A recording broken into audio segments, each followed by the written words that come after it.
اس episode کے آغاز میں آپ دیکھیں گے عثمان عالم شاہ کی گردن پر خنجر رکھے ہوئے تھا اور کہہ رہا تھا تم نے غداری میں کوئی کسر نہیں چھوڑی، عوام میرے بھائی اور سلطان کو میرے خلاف اکسایا۔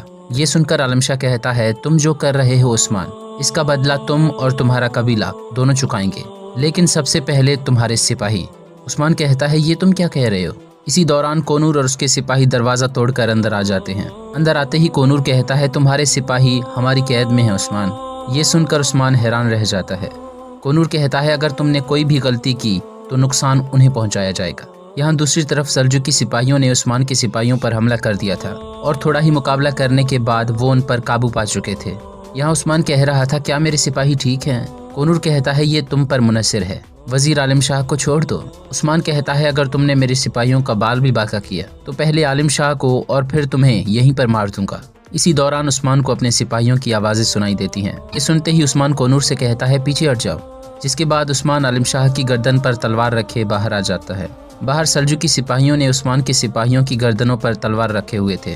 کونور کہتا ہے تمہارے سپاہی ٹھیک ہیں، اب وزیر کو چھوڑ دو ورنہ تم سب مارے جاؤ گے۔ اسی دوران گندوز بھی وہاں پر آ جاتا ہے۔ گندوز کہتا ہے تم یہ کیا کر رہے ہو میرے بھائی؟ عثمان کہتا ہے میں تمہارے دوست کا سر کاٹنے والا ہوں۔ گندوز کہتا ہے ایسا مت کرو، اگر تم نے وزیر کو مار دیا یہ لوگ تمہیں زندہ نہیں چھوڑیں گے، اپنے قبیلے اور خاندان کا سوچو۔ عثمان کہتا ہے کیا قبیلے کے لیے تم جیسے غدار کے شانہ بشانہ کھڑے ہو جاؤ؟ گندوز کہتا ہے اپنی تلوار پھینک دو عثمان اور سلطان کے سامنے پیش ہو جاؤ اور انہیں خود بتا دینا۔ عثمان کہتا ہے میرا مقصد مبارک مقصد ہے، اتنا مبارک ہے کہ کسی کو بھی سمجھانے کی ضرورت نہیں پڑتی۔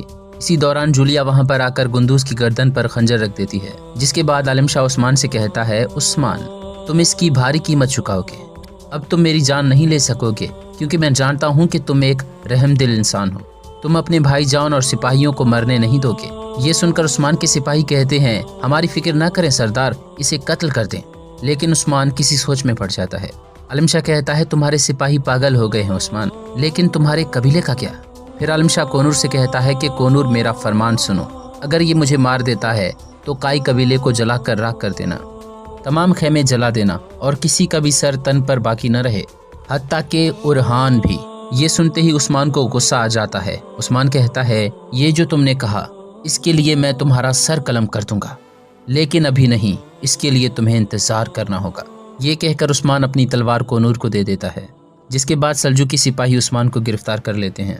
اسی دوران نکولا کوسیس کی گردن پر تلوار رکھے وہاں پر آ جاتا ہے۔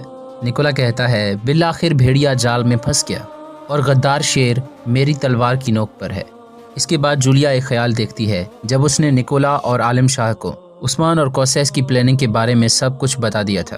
عالم شاہ کہہ رہا تھا ان قلعے داروں کو دیکھو، مجھے تباہ کرنے کے لیے عثمان کے ساتھ مل گئے ہیں، لیکن کوئی بھی حرکت میں نہیں آئے گا جب تک عثمان کو یہ یقین نہ آ جائے کہ اس نے یہ جنگ جیت لی ہے، پھر میں اسے بتاؤں گا کہ یہ اس کی جیت نہیں بلکہ اس کی ہار ہے۔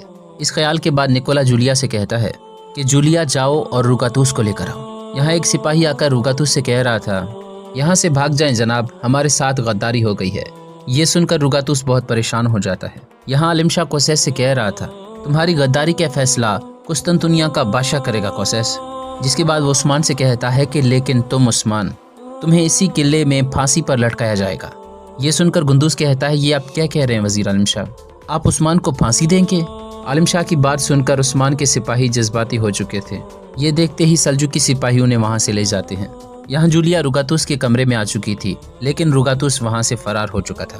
دوسری جانب عثمان اور اس کے سپاہیوں کو زندان میں باندھ دیا گیا تھا، جس کے بعد جلالی اپنے اوزار نکالنے لگتا ہے۔ یہ دیکھ کر کونور کہتا ہے کیا تم ان کا منہ کھلوانا چاہتے ہو؟ لیکن اس کی تو ضرورت نہیں ہے۔ جلالی کہتا ہے اگر تم نے پہلے ہی ان پر تشدد کیا ہوتا تو یہ وزیر عالم شاہ کو مارنے کی کوشش نہیں کرتے۔ اس کے بعد دو سپاہی بائسنگور کو پکڑ کر جلالی کے سامنے لاتے ہیں اور اس کے ہاتھ کو ایک لکڑی پر رکھتے ہیں، جس کے بعد جلالی بائسنگور کی انگلیوں کے ناخنوں کو اکھاڑ کر باہر نکالتا ہے، جس کی وجہ سے اسے بہت تکلیف ہو رہی تھی۔ یہاں نکولا جولیا سے کہہ رہا تھا کیا مطلب کہ تم اسے ڈھونڈ نہیں پائی؟ جولیا کہتی ہے ہم نے قلعے میں اسے ہر جگہ تلاش کیا لیکن وہ نہیں مل رہا۔ اسی دوران آرگوس وہاں پر آ جاتا ہے۔ اسے دیکھتے ہی نکولا کہتا ہے مجھے کوئی بری خبر مت سنانا آرگوس۔ آرگوس کہتا ہے جناب کوسیس کو قسطنطنیہ لے جانے کے لیے تیاریاں مکمل ہیں جیسا کہ آپ نے حکم دیا تھا۔ نکولا کہتا ہے میں کوئی بھی غلطی نہیں چاہتا آرگوس۔ یہاں گندوز عالم شاہ کے پاس موجود تھا اور کہہ رہا تھا وزیر عالم شاہ، عثمان نے جو کیا وہ غلط ہے،